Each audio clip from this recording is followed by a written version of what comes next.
Hello guys, আমার ছোট ভাইয়ের নতুন একটা পেজ খুলছে, সবাই তারা ফলো করে দিয়েন। নতুন পেজ সবাই ফলো করে দিয়েন এবং লাইক কমেন্ট। নদীর পানি দেখতে যেতে গয়ম চুরি করলো আর আমি দূর থেকে ভিডিও করলাম, তারা একা একা খাইলো। 2 দিনের বৃষ্টির কারণে ডুম্বুর বাঁধ দিচ্ছে 2টা সাইরা। এদিক থেকে নদীর পানি গেছে বাইরে, কৃষকের ক্ষেত গেছে তলে, অনেকের বাড়ি গেছে জলে। আসসালামু আলাইকুম গাইস, তো কেমন আছেন সবাই? সব ভালো আছেন? আমি আল্লাহর মতো অনেক অনেক ভালো আছি। আবার নতুন আরেকটা 3 নাম্বার ব্লগের মধ্যে আপনাদের সবাইকে স্বাগতম। তো আজকে আমি নয়ন ভাই আবার সকলে কয়েকজন মিলে সেটা যাইতেছি নদী দেখতাম। কথা বলছেন নদীর মধ্যে নাকি পানি বাড়ছে, কারণ আজকে 3 দিন ধরে সেটা বৃষ্টি হইতাছে, এখনও কিছু হালকা পড়তেছে। তো কি করুম, বাতিজার কল দিয়েছিলাম, বাতিজা এসে দাঁড়াই আসছিল। তো আমিও সাথীটা লইছি, এবার 3 জনে মিলে সেটা যাইতেছে নদী দেখানোর লেগে। নদীর মধ্যে বলে আনতেছি পানি, পুরো পানি বেড়ে গেছে, অনেক মানুষের বাড়ি ঘরও ভাঙিয়ে নিছে। তো মুরব্বীরা অনেকে দেখছে, দেখে সেটা কইতেছিল যে অনেক বছর পরে নাকি নদীর মধ্যে এমন পানি হয়েছে। তো আর কি, আমরা যদি না দিই তাহলে কি হয়? তাহলে আমরা জন্মের আগে বলে এমন পানি হয়েছিল, তো আমরা আর জন্ম এছাড়া এমন আর পানি দেখছিলাম না, কারণ তো দেখছিলাম না যখন, তাহলে তো দেখতে হয় কনফার্ম। তো তার জন্য রাস্তার মধ্যে বাড়িয়া যাই গেতেছি। এখন ভাই আছে রাস্তা দেখতে দেখতে একটু বেশি বৃষ্টি পড়তেছে, তার কারণে আবার সাথীটা মিলে নিলাম, কারণ সাথী না মিললে তো ভিজে যাবো। আর এখানে মোবাইল ব্লগ চলতেছে, তো চলেন আস্তে আস্তে যাই আর কত কিছু দেওয়া হইব আপনাদের। রাস্তা দেখতে দেখতে কিন্তু কলেজের সামনে এসে বললাম, এই যে আমাদের কলেজের গেট, এদিকে কলেজের গেটটা। তো আমরাই বললাম কথা কইতে কইতে, তো চলেন আরো যাই। আর ভাই আমরা সিঙ্গেল ফোন নিয়ে তো প্রকৃতিক আবহাওয়া দেওয়ান ছাড়া আর কিছু নাই। আর মিঙ্গেল ফোন কিতা করে কাঠের উপরে যায় বৈশারি বাবু শোনার লোক একদম রোমান্টিক কথা বুঝেন। তো যাই হোক, এতার মধ্যে যেন করক। আর আমরা যাই গিয়ে নদী দেয় অনেক লেগে, নদীর মধ্যে বানিয়েছে মানে প্রকৃতিক আবহাওয়া, নদী দেখুম, ফিল অনুভব করুম, বাতাস খেয়ে নদীর বাতাস।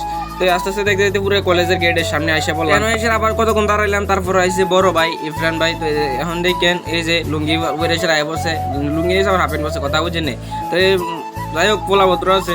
তো এখন আস্তে আস্তে আগাইতেছিলাম, তারপর আসে দেখতেছিল যে কাটকা দিয়ে গয়ম গাছ। তো তোমার দিলেও গয়ম পারতো না, যদি কিছু কয় তারপর কি জনে মিলে সেটা গয়ম পাড়া শুরু করে দিল, মানে ছুরি আর কি, কথা বুঝছেন। তো আমি আর পারি নাই, পরে দিয়ে দিতে নয় আমার কথা পিছন দিয়ে সাইড দিতে নয়ন বেজে গেছে চুরি করানোর লেগে, কথা বুঝছেন। গয়ম হাসে খাইছে। তো যাই হোক, মানুষের এতটা কিছু কয় নাই, সকলে খায়, কারণ রাস্তার সাইড। তা আমরা অনেক সৌভাগ্যের ব্যাপার যে আমরা বাড়ির লোকে কলেজ, কথা বুঝিনি, আমরা বাড়ির লোকে কলেজ। তো এখানে আমরা 3 জন হয়েছি ভাই, ইফরান ভাই, নয়ন ভাই, আর আমি হয়েছি ভাই, আর এটা হয়েছে আমার বাতিজা, কথা বুঝিনি, আমরা বাতিজা। তো আর কি বাতিজারাও লইলাম, এবং তো একলা যাইলে তো আর ভালো লাগে না, কারণ বাতিজারও লই নিলাম। তো বড় ভাইয়েরা যখন এবার যখন বৃষ্টি হচ্ছে, তারপরে নয়ন ভাই তলায় বসে কথা, আর হাজির তলায় বসে, কথা বুঝিনি। অনেকটা বড় হাইটে এসে এখন এসে বললাম মধুবন সমনির মধ্যে। আর সামনে দিয়ে আর একটু হয়েছে নদী, কথা বুঝিনি, সামনে হয়েছে নদী। তো এই বড় ভাইয়ের সাথে বড় ভাই কইতেছিল যে আমার চ্যানেলে তাড়াতাড়ি ফলো করে দেন, সাবস্ক্রাইব করে দেন, এবং আমরা সালাম দিতেছিল। তো যাই হোক, তো এই সামনে আছে বড় ভাই আর পিছিয়ে আছে মেয়ের দেয়, কথা হচ্ছে না। আর সাইডে মেয়েটে যে বাইক মানে দৌড়ে, তো বাইরের লোক কথা বলতে হইতেছিল। তো টানা অনেকক্ষণ আঠার পরে কথাবার্তা বলতে বলতে এসে বললাম সেই জায়গার মধ্যে যেখানে আমরা নদী দেখতাম আইছি, কথা বলছি না। এই নদীর ব্রিজ, তো নিচে হচ্ছে নদী। আমরা দেখতেছিলাম যে কেমন পানি হইতেছিল, আমার সাইডে দিয়ে তো অনেকটা পানি বেড়ে গেছে, এই যে দেখতেছেন।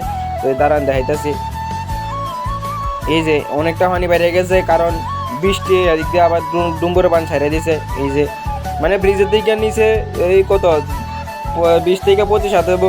তো দেখতেছেন যে কেমন পানি হয়ে গেছে।